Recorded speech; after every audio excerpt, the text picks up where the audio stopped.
The state is a great place to pick up the conversation because what we see with Obamacare is really a bigger shift and a bigger fight in our society. That's the encroachment of statism, right? The idea that you can't take care of yourself, that you need the government to take care of things for you, that you are not smart enough, you can't manage your money well enough. Do you know about this Warren Buffett rule?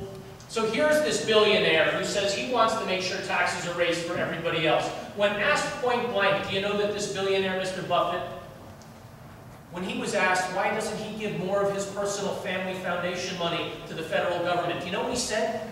Because our family can manage it better. How dare he now shill for President Obama and basically invite the government to take from you, to give to you in a reallocation of wealth. That's what Obamacare is the front end of. It has to be fought. And all the provisos for bringing troops into it are particularly painful to me. Most of you know my background, but for those of you that don't, I enlisted when I was 17 and I fought in the first Gulf War. And then I went back into the Marines after I saw the attacks of September 11th. When the enemy comes, we go fight them. Don't commit the military to actions on our homeland. Thank you. Good question, sir. Thank you for that. Let's talk about bailouts for a few minutes. President Bush issued the Emergency Economic Stabilization Act of 2008.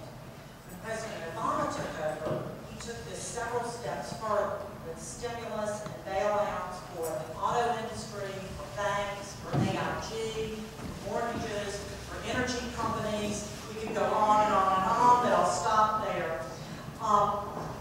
Would you support another bailout for anyone? Under what circumstances? Banks, businesses, energy companies, and is any business too big to fail? And just kind of explain your answer a little bit. And for this question, we're going to start with Mr. Rausser, then go to Mr. Crow, then to Mr. Pantano, and then back to Mr. Rausser. You know, I think it's important to understand that over a period of time, the government has grown so large and so big and so cumbersome. And I don't know if there was a conscious decision at some point in time or just merely self-preservation that led to this. But big business and big government go hand in hand. Big business and big government work together. At some point in time, the businesses said, you know, rather than fighting the government every waking hour of every day, why don't we use the government to our advantage to secure our market share, to keep our place in the marketplace. And you know, that hurts competition. That hurts the smaller guys. That hurts the entrepreneurial spirit. The bailouts, no, I don't support the bailouts. But I think the bailouts came about, this idea of too big to fail, because you had this combination of big business and big government that created these scenarios. And the resolution to this, the solution to it, we've got to shrink the government. We've got to cut the government. We've got to get rid of all these rules and regulations that are stifling small business and giving the big guys a competitive advantage in the marketplace. But I think that's how we arrived where we are. It didn't just happen overnight. It happened over a long period of time where government and business got more and more intertwined. And hence you end up with these institutions that officials, elected officials, and others feel are, quote, too big to fail. So I think we've got to understand how we got where we are and then work to untangle this and get back to the principles of free enterprise and work together. Well, I don't believe in accidents. I believe this thing, I mean, the federal government, all this stuff, they set up this bubble, and they're not loaning money, and there's more and more monopolies. But, you know, the key to it is money in politics.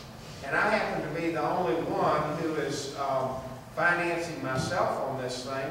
But you've got a massive stream of money that is going to re-elect people that point them in the direction that they want them to go. So until you get money out of politics, and I've thought about this a while, I think the best thing to do is to put a limit on what you can spend and get the candidate to pay for it. I know people are going to say, oh no, we need our money in our politics. But you are not going to have a United States as long as it is where they're spending the money that they are to get their candidates in there. They can say what you want, but this thing that these bailouts and things were to consolidate this economy, and that's the reason it happened. And it's not changing because of money in politics. I agree with both of my friends here tonight, which is why I think term limits are so important. The intersection of money, politics, lobbying, corporate interests, all of these things have made it so once you are elected and you're an incumbent, you're almost fireproof. Do you know the re-election rate of somebody once they get to Washington? It's 95%. But wait a second, Congress has like an 8% approval rating. How come everybody keeps getting re-elected when we all think they're bums? Because they're fireproof. Because they are too big to fail. Courtesy of your tax dollars. Because when you get a piece of mail that tells you how great your congressman is, when you see him at the check presentation ceremony, and the list goes on. And that doesn't even include all the private corporate money and tax and all these other things. So that's one thing. You know, I'm a parent with some small children. And I'm very familiar with this idea of moral hazard. I'm very familiar with the idea of wanting to be a compassionate parent and yet knowing that if I give my children everything they need or want when they want it, that I could actually be harming them. I do not support bailouts. I do not support bailouts for private industry.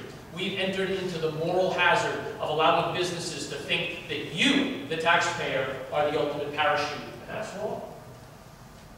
Thanks. Mr. Razzle, do you have any comments? I do. You know, one of the reasons why politics is the way it is we don't allow the free market to work in politics. You know, if we were to reform our campaign finance laws so that folks could give what they wanted to give and have it all fully disclosed, anybody who wanted to run for Congress would be able to raise the money to compete with any incumbent, no matter how popular they might be, and their message would be able to compete. The way it is now, only those with name IDs or strong business ties or who have been in the community for a long time and developed a good name or have been in office for a while, they're the only ones that can throw the net far and wide and get the contributions that you need in order to run. That's where there's an unfair advantage. Everything that's wrong in this country today is where you have government intervention preventing the free enterprise system from working, whether it's politics, or whether it's business or any other matter. Thank you. We're going to take another question from the audience, and for this one, we're going to start with Mr. Crow, then go to Mr. Montano, then to Mr. Rouser, and back to Mr. Crow for this question from the audience. Right here. I'm going to take one from this side, this